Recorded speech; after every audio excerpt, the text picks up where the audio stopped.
살아계신 하나님, 예배함으로 하나님 앞에 나아갑니다. 마음과 정성을 모두게 하시고 신령과 진정으로 새벽마다 주의 얼굴을 배웁게 하옵시며 세상을 대하기 전에 먼저 주의 음성을 듣게 하옵소서. 우리 어두운 이성을 밝히시옵소서. 연약한 믿음을 강한 믿음으로 세워주시옵소서.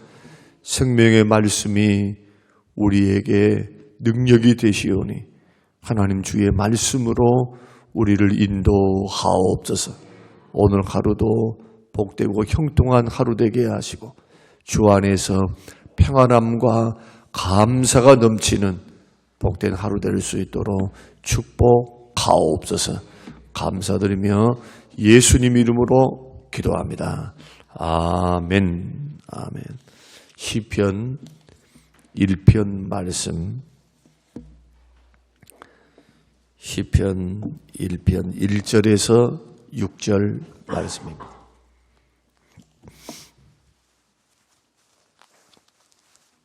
시편 1편에서 1절에서 6절. 복 있는 사람은 악인들의 꾀를 따르지 아니하며 죄인들의 길에 서지 아니하며 오만한 자들의 자리에 앉지 아니하고 오직 여호와의 율법을 즐거워하여 그의 율법을 주야로 묵상하는도다. 그는 시냇가에 심은 나무가 철을 따라 열매를 맺으며 그 잎사귀가 마르지 아니함 같으니 그가 하는 모든 일이 다 형통하리로다. 악인들은 그렇지 아니하며 오직 바람에 나는 겨와 같도다. 그러므로 악인들은 심판을 견디지 못하며 죄인들이 의인들의 모임에 들지 못하리로다. 무릇 의인들의 길은 여호와께서 인정하시나 악인들의 길은 망하리로다. 아멘. 아멘. 오늘 본문의 말씀을 통해서 두 인생의 갈림길이라는 제목으로 함께 말씀을 나누겠습니다. 두 인생의 갈림길. 오늘 말씀을 보면 이 세상을 살아가는 사람인데 한 사람은 복 있는 사람이요, 또 한 사람은 악인의 길을 걸어가는 사람이 있습니다. 악인이라고 하니까 살인죄를 짓거나 큰 범죄를 지은 사람이라고 생각할 수 있겠지만 오늘 본문의 말씀 보면은 복 있는 사람도 악인도 점진적으로 악인이 되어가고 점진적으로 복 있는 사람의 반열에 세워진다는 사실을 성경이 우리에게 말씀하십니다. 복 있는 사람은 악인들의 꾀를 따르지 않고 죄인들의 길에 서지 않고 오만한 자들의 자리에 앉지 아니한다. 죄인들은 어떻게 한다는 겁니까? 악인들의 처음의 시작은 생각에서부터 악한 생각, 악한 계획, 그 계획에서부터 죄인들의 길에 서게 돼요. 죄인들에게 자기가 서 있어요. 그리고 적극적으로 오만한 자들의 자리에 앉습니다. 점진적으로 죄가 성장하고 있는 모습을 보게 됩니다. 죄라고 하는 것은 자라나는 성질이 있습니다. 마찬가지로 은혜도 자라갑니다. 은혜 속에서 강해집니다.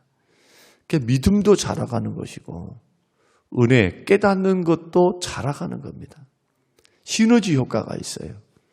신앙생활은 어려서부터 차근차근 체험적으로 주를 만나가면 더 10년이 되고 20년이 되고 30년이 되면은 신앙이 깊어지겠죠.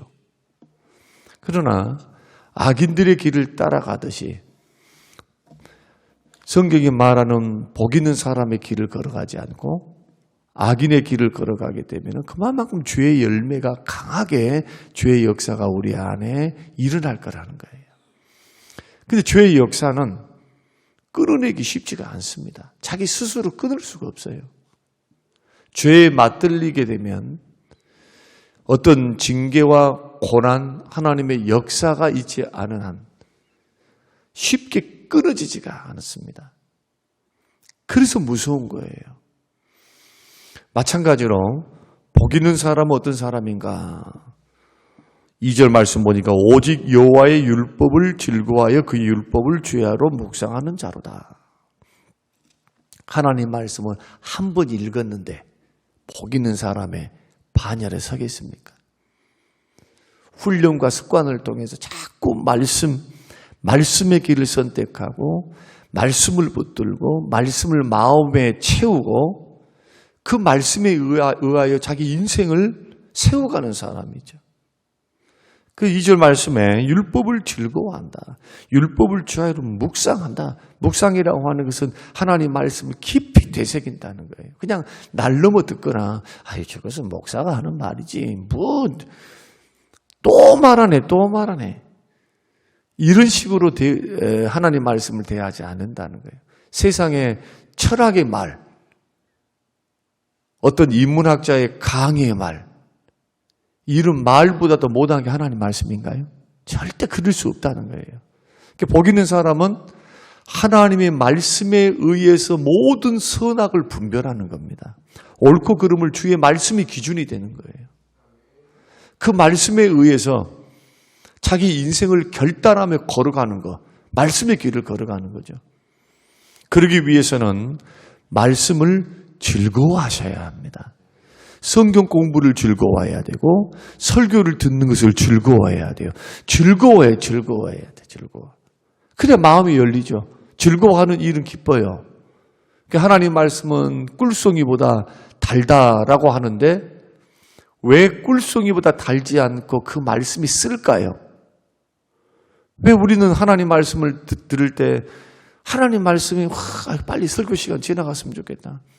이런 생각으로 앉아있는 경향이 많거든요. 이 두 가지 이유 때문에 그렇습니다. 첫째는 전달하는 자의 문제입니다.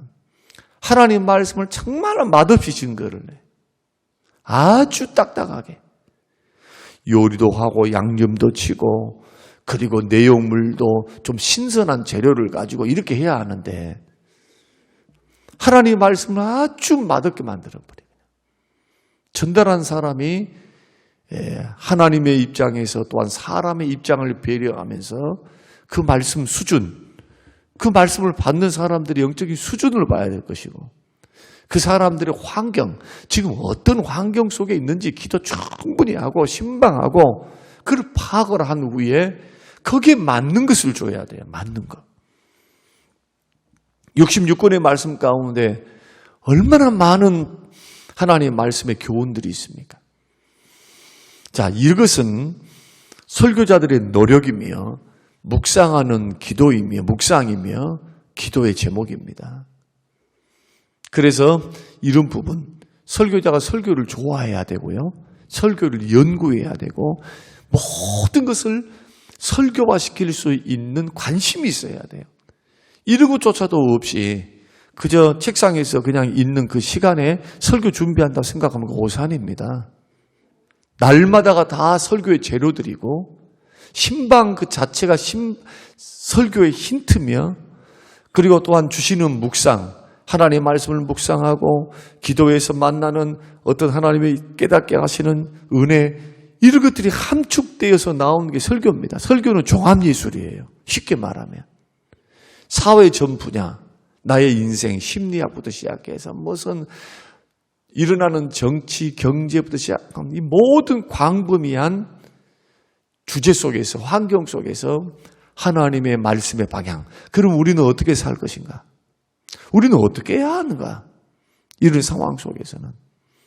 이러한 교훈을 주기 때문에 참 설교 잘하는 것, 참 이것은 말씀의 지혜와 지식의 은사를 갖는다는 것은 엄청난 축복이고 목사들은 반드시 말씀의 지혜와 지식의 은사를 갖는 사람이 목회를 해야 돼요. 그러지 않으면 신학교 가야 돼, 신학교. 많이 공부해가지고 아이들을 가르쳐야 돼, 학생들을 가르쳐야죠. 이 첫 번째 문제예요. 두 번째는 성도들의 관심사가 말씀이 없어요. 말씀에 온전히 돈 버는 거 아니면 건강하는 거, 그 관심사 갖는 건 좋죠. 우리가 인생을 살아갈 때 필요한 것들이니까. 자식이 잘 됐으면 좋겠다. 내가 건강했으면 좋겠다. 내가 돈을 좀 많이 벌었으면 좋겠다. 내가 이렇게 됐으면 좋겠다. 예뻐지면 좋겠다. 다 관심사가 있어요. 그런데 복 있는 사람의 제1의 관심사는 하나님 말씀입니다. 아침에 눈을 뜨면은 주님께 안부를 묻고 세상을 대하기 전에 주의 음성을 들어요. 여러분들은 새벽에 똑같은 하루라 할지라도 새벽을 깨우리로다. 새벽을 깨우리로다. 시편 기자가 말한 것처럼 나 새벽 깨울 거야. 새벽 첫 시간을 하나님 것으로. 그 시간 드리는 거예요. 시간. 우리가 한 달에 한 번씩 5일 동안 하나님 앞에 특별 새벽 기도회를 드립니다. 똑같은 날은 똑같은 날 아닌가요? 그렇게 묻는 사람들에게 저는 이렇게 대답하고 싶습니다.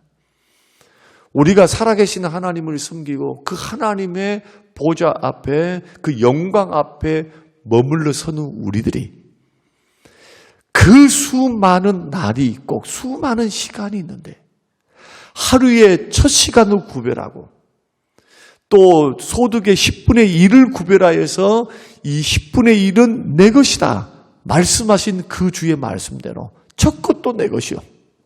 가장 소중한 것. 돈은 돈이로되 첫 것입니다. 쓰고 남는 돈이 아니에요. 시간도 쓰고 남는 시간이 아닙니다. 날도 쓰고 남는 날이 아니고 달도 쓰고 남는 달이 아니라는 거예요. 마음에 작정하는 겁니다. 뜻을 세우고 주여 열의 하나는 물질의 열의 하나는 주의 것이오매 열의 열 것이 다 주 것이지만은 주여 나는 물질의 지배를 받지 않고 하나님의 다스림을 받기 원합니다. 나의 주인은 돈이 아니라 하나님이십니다. 이 고백이 11조잖아요. 무슨 의무로만 드립니까? 자원함으로 드립니다. 자원함으로. 아무리 의무라 할지라도 의무에만 묶이게 되면은 기쁨이 없어요. 기쁨이. 신앙생활 예배를 드리는 거, 주의를 지키는 거 다 의무면 얼마나 무거워요. 그 무거운 짐. 평생 무거운 짐 가운데 허덕일 거예요. 그 사람은. 생명을 주시고 물질을 주시고 지금도 보호하시고 영생을 주시고 구원을 주시고 이 모든 것들을 더해 주시고 때를 따라 돕는 은혜를 베푸시는 그 하나님 앞에서 이 모든 것이 은혜를 힘입어 살아가는 우리의 삶의 모습인데 요리 하나 구별하는 거예요. 마찬가지로 첫 시간을 구별하는 거예요. 피곤하고 힘들어도 이 시간은 하나님 시간입니다. 하나님께 드려진 시간이라. 드려진 시간. 마찬가지로 세상을 대하기 전에 세상에 잡된 지식, 신문 보기 전에 뉴스 보기 전에 하나님의 음성을 들어서 이 정돈된 내 마음속에 주의 말씀을 심는 작업. 이게 복 있는 사람들의 길입니다. 그래서 복 있는 사람들은 말씀의 길을 선택하면서 걸어가는 거예요. 악인들은 말씀이 들어오지 않으니까 생각조차도 죄된 생각이죠. 그래서 악인을 깨라고 말하는 겁니다. 계획이, 생각이, 의도가 악하다는 거예요. 죄 지는 거. 그럼 죄는 뭡니까? 하나님 말씀에 불순종하는 거. 주의 뜻에 반대로 걸어가는 거. 주의 뜻을 거스르는 게 죄예요. 그러니 말씀이 중심에 서 있지 않으면 누구든지 죄의 길을 걸어가게 되어 있죠. 예수 믿고 구원받아도 교회만 왔다 갔다 하는 사람들 죄송하지만 왔다 갔다 하는 거 고맙고 감사하지만 그 수준에 머물러 있어서는 안 됩니다. 제자로 사셔야 돼요. 적극적으로 살아요. 적극적으로. 말씀을 붙들고 말씀으로 분별하고 말씀을 채워서 다윗이 고백한 것처럼 청년이 무엇으로 자기를 깨끗게 하리이까? 주께 범죄치 않게 하기 위하여 하나님 말씀을 내 마음에 채웠나이다. 주의 말씀을 채우는 거예요. 주의 말씀이 풍성히 거하여, 에베소 말씀 보니까 너희 속에 주의 말씀이 풍성히 거하여, 말씀이 거하도록. 그래서 이 세상을 살아가는 사람들의 삶의 방식도 두 가지고, 교회를 다니는 사람, 신앙생활 하는 사람들의 신앙 삶의 방식도 두 가지다. 안 믿는 사람들은 말씀조차 없고 믿음조차 없으니까 그 길 걸어갈 것이고, 교회를 다녀도 말씀의 길보다는, 복 있는 사람의 길보다는 자기가 주인 되고 자기 뜻을 세우고 자기의 관심사를 따라서 세상을 좋아하고 세상에 취해서 세상과 짝하여 걸어갈 사람이 있을 거라는 거예요. 세상 사랑하는 게 하나님과 원수가 되고, 세상을 사랑하면 하나님이 기뻐하지 아니한대. 여기서 세상이라고 하는 것은 죄악된 것은 죄악을 말합니다. 죄악의 본성을 따라서 정욕의 길, 돈을 좋아하고 무슨 이성을 좋아하고 무슨 자기가 좋아하는 어떤 즐거움, 하나님보다도 그것을 따라서 자꾸 걸어가요. 쾌락과 즐거움을 위해서. 그것을 사람들은 즐기는 것을 행복이라 생각합니다. 그러나 예수 믿는 사람들은 즐기더라도, 주님 것을 즐기고 살더라도 딱 한계가 있어요. 한계치. 주의 말씀을 벗어난 즐거움은 죄다. 그래서 아무리 사랑하고 산다 해도 부부간에 사랑해야지. 넘어서면 죄인 거예요, 그게. 생각조차도, 마음조차도. 육체는 두말할 필요도 없고. 생각과 마음도 딴 데가 있어. 몸은 집에 있는데. 죄입니다. 이미 악인의 꾀에 빠져 있는 거예요. 하나님의 말씀이 방망이질하겠죠? 이때 빨리 돌이키는 거. 어디로 돌이켜야 합니까? 말씀의 길로 돌이켜야죠. 이런 사람이 복이 있어요. 그런데 더 심각한 것은 뭐냐? 이 삶의 방식에 대한 결과입니다. 여러분, 이 결과는 우리가 어떻게 받아들여야 하냐면은 21세기를 살아가고 우주를 가는 시대, 이제 앞으로 그렇게 인생을 살아가야 할 터인데, 우리 인생과 삶에서 과연 뭐 이게 산술적으로 보면, 경제 논리로 보면, 야, 이렇게 산다고 보게 될까? 더 돈 벌기 위해서 돈에 대한 계획을 세우는 것이 더 현명하지 않을까? 그거 세우지 말란 말이 아니죠. 사업의 어떤 방향성을 정하고 노력하고 찾고 두드리고, 이것은 당연히 해야 돼요. 당연히. 사업을 하려고 하는 사람이, 직장을 구하려고 하는 사람이 자기 적성을 따라서 좋은 직장 구하기 위해서 거기에서 회사가 뽑는 그 매뉴얼을 따라서 열심히 공부를 해서 거기에 통과해서 회사에 들어가야 되고, 회사에 들어가서도 사업을 할 때도 더 지혜를 발휘해서 회사가 더 이익 볼 수 있도록 해야 자기도 사는 것이고 회사도 사는 것이고, 당연한 거예요, 그것은. 그런데 여기에서는 원리를 말하는 겁니다. 삶의 원리. 하나님께서 복 주시는 원리를 말씀하시는 거예요. 야야, 내 길이 아니고 네가 원하는 길이라 해서 지금 걸어가고 있는데 그 길에 죄된 길, 죄가 틈타서는 안 된다. 그 말입니다. 자꾸 생각도, 또 어울리는 사람도, 자꾸 죄된 사람, 사기꾼을 어울리는데 어떻게 사기를 안 당하겠어요? 자기가 사기만 사기치겠어요? 자기도 사기 당하겠지. 엉뚱한 사람 만나놓고 나는 좀 좋은 사람, 조금 쉽게 말하면 은혜로운 사람, 믿음 있는 사람, 믿음 있는 사업가, 아니면 믿음 있는 직장, 이런 사람과 교제해서 더 하나님께서 복 주시는 방향을 향하여 걸어가면은 그 사람은 그런 길을 걸어가게 될 거예요. 그러나 자꾸 까마귀들과 함께 놀고 있으면서 복된 길 걸어간다. 참 넌센스입니다. 참 조심해야 돼요. 성경은 구체적으로 말하는 겁니다. 죄인의 길에 서지 않는다. 오만한 자는 어떤 자입니까? 하나님이 없다 하는 자가 오만한 자예요. 하나님을 계산할 줄을 몰라. 돈을 많이 버는가 몰라도 그 마음속에 하나님이 계시질 않습니다. 돈과 자기가 있지 예수를 믿어도 하나님이 중심이 되어 있지 않는 사람들. 이런 자리에 앉지 않는 거. 언젠가 낭패 봅니다. 이 길을 걸어가면. 그래서 이러한 삶의 방향성을 생각하면서 나는 어떻게 살아야 하는가? 결과는 분명해요. 말씀의 길을 선택하셔야 합니다. 자꾸 말씀 즐거워해야 돼요. 말씀이 복받는 길이에요. 복받는 길. 그러니까 복덩이로 여겨야 돼요. 세상 사람들은 돈 많이 버는 거 복입니다. 행복하게 사는 게 복입니다. 좋은 옷 입고 좋은 차 타고 좋은 집에서 고급스러운 레스토랑에서 맛있는 것을 먹고 또 휴가가 해외여행을 가는 거예요. 여가를 보내는 게 해외여행을 가는 거예요. 세계 일주를 가는 거예요. 그것을 복이라고 여길 때 우리는 어떻게 외쳐야 되느냐? 하나님의 말씀이 우리 앞에 복입니다. 뭐가 증명합니까? 결과가 증명을 해요. 삶의 과정에서 열매가 증명해 간다는 거예요. 자꾸 한번 보라는 거예요.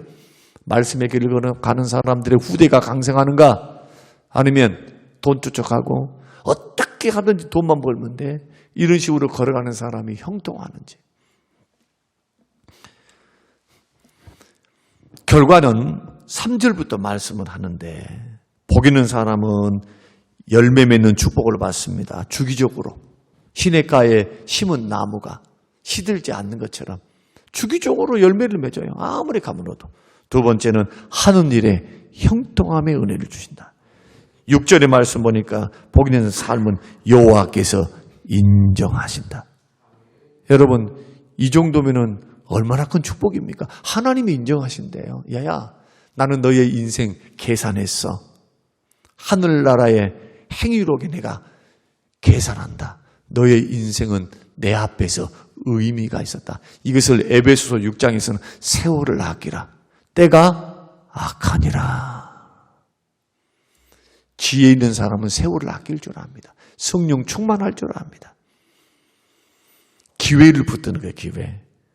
이 기회를 죄 짓는 기회로 삼는 사람들과 이 기회를 성령 충만해서 성령의 다스림 속에서 주의 뜻대로 사는 기회로 삼는 사람과 어떻게 똑같습니까?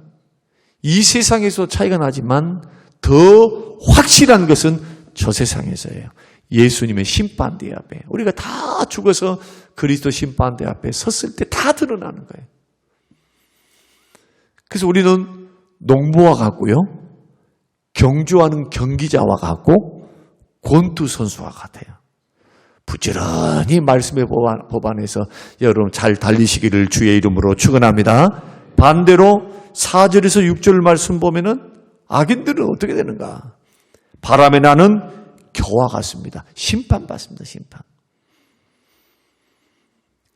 남는 것이 없어요. 다 헛되니까. 겨와 같다. 바람에 흩날린다.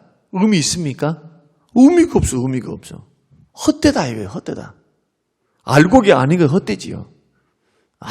아무리 농사를 지었는데 여러분 겨하고 그냥 옆에 찌끄러기만 알곡이 아닌 껍질만 주워 담아놓고 이것을 나의 인생입니다. 축복입니다. 나는 복 받았습니다. 이렇게 말할 사람이 어디 있냔 말이에요. 알곡은 없고 바람에 나는 겨와 같다니까요. 거기에다가 2절 두 번째는 엄중한 심판이 기다리고 있어요. 심판. 주께서 반드시 그의 인생 심판하리라. 4절, 5절, 6절이 그리 말씀하고 계시죠.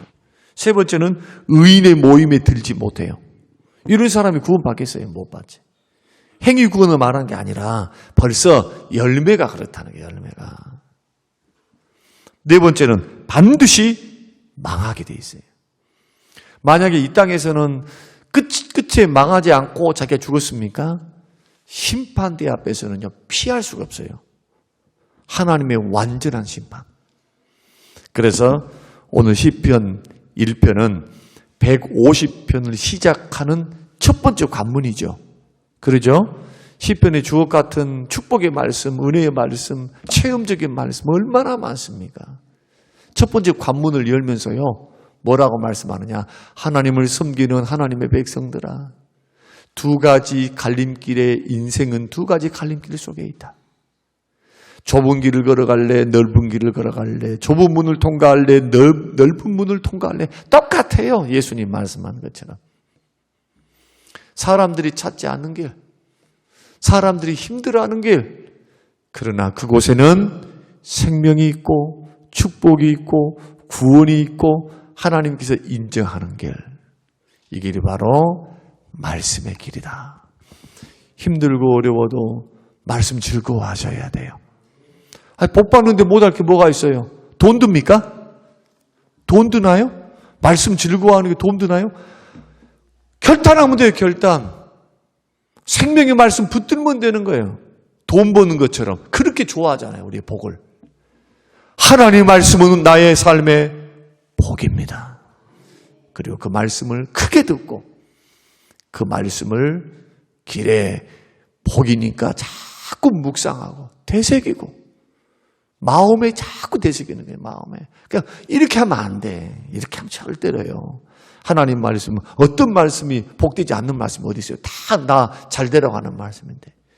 그러니까 우리의 마음도 말씀을 잘 수용할 수 있는 그러한 소화력을 높일 수 있는 마음으로 자기가 자꾸 하나님 앞에 은혜를 구하고 마음을 뜯어 고치고 다른 방법이 없어요.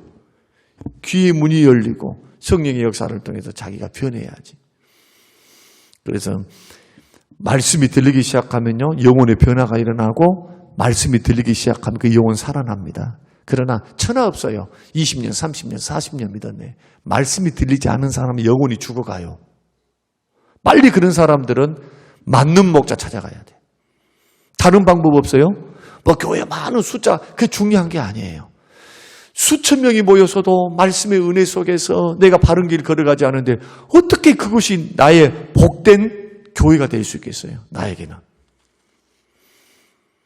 그래서 하나님 말씀이 들리는 곳, 그리고 그 말씀을 가르쳐주는 곳, 바르게 그 말씀을 성실하게 선포하는 곳. 막 세상 잡담이나 하고 막 정치 이야기나 하고 무슨 막 이슈 이야기만 하는데 정작 하나님 말씀은 없는, 여러분 그런 것 너무 좋아하지 말고 적용하자면 하나님 말씀이 올바로 선포되어서 그 말씀이 그러한다라고 하는 그곳에서 좀 듣기는 힘들고 좀 꽁보리밥을 먹는 것 같아도 이 말씀이 나를 살찌우게 하지, 이 말씀이 나를 살리지, 이 말씀이 나를 복되게 하지, 우직하게 주의 말씀의 법 앞에서 걸어갈 수 있는 복 있는 사람의 반열에 다 세워지시는 우리 모든 성도님들이 되시기를 주님의 이름으로 축원합니다. 고마우신 아버지 하나님, 감사합니다. 고맙습니다. 복 있는 사람 어떤 사람인지 우리에게 가르쳐 주셨사오매 이 말씀을 붙들고 인생을 제가 결단하고 걸어갈 수 있도록 축복하옵소서. 감사드리며 예수님 이름으로 기도합니다. 아멘.